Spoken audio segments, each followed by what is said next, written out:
Je vais vous montrer comment vous utilisez aujourd'hui le gestionnaire de fichiers. Vous voyez une petite icône en haut, là, à droite, où il y a marqué gestionnaire doc, c'est gestionnaire de fichiers, avec des petits dossiers. Donc pour l'ouvrir, il suffit d'appuyer dessus. Là, vous voyez que j'arrive sur l'accueil. Donc il y a une série de dossiers. Donc il y a le stockage principal, c'est là où on va retrouver tous les dossiers. Il y a la carte SD, vous voyez que là elle est désactivée parce que nous n'avons pas de carte SD sur nos tablettes. Il y a l'icône téléchargement qui vous permettra de retrouver les documents que vous avez téléchargés. Il y a un dossier images, audio, vidéo, documents. Il y a aussi un dossier pour pour les applications.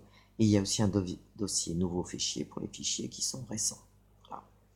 Donc, je vais vous montrer un exemple. On va par exemple dans stockage principal. Vous voyez qu'en haut, à gauche, il y a toujours la petite icône, la petite maison pour retourner à l'accueil.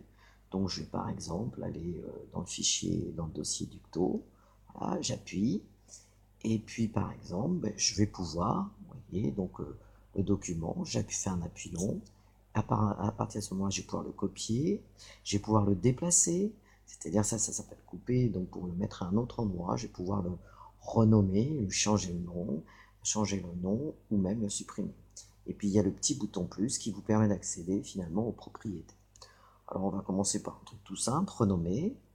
Donc donc, je fais un appui long, j'appuie sur renommer, et puis vous voyez que l'intérêt, c'est qu'il n'y a plus qu'à retaper le titre qui nous intéresse. Moi, je vais pas beaucoup le changer, hein. Je vais juste mettre Android 1.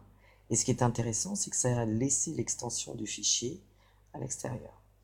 Donc, je vais taper 1 par exemple, juste 1 parce que j'aime bien ce fichier quand même.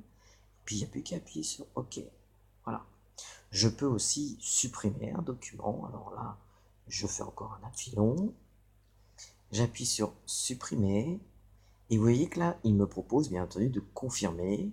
Et je peux le supprimer définitivement parce que si j'appuie sur OK actuellement, il va uniquement aller dans ma corbeille. Mais si je veux qu'il n'aille même pas dans la corbeille, qu'il ne reste plus aucune trace, il faudra que j'appuie sur supprimer définitivement. En l'occurrence, je ne veux pas le faire. Donc je vais annuler.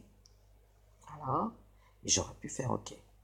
Et quand on est dans le menu ici, on peut faire afficher, quand je reviens à l'accueil, le petit menu d'accueil ici, qui vous permet bien entendu d'accéder à la corbeille où il y a les éléments qui ont été supprimés.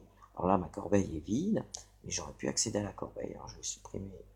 Il y a aussi un petit en haut, là où il y a les trois petits points. Ça vous permet d'actualiser, hein, parce que des fois il y a des fichiers qui viennent d'être rajoutés, votre liste.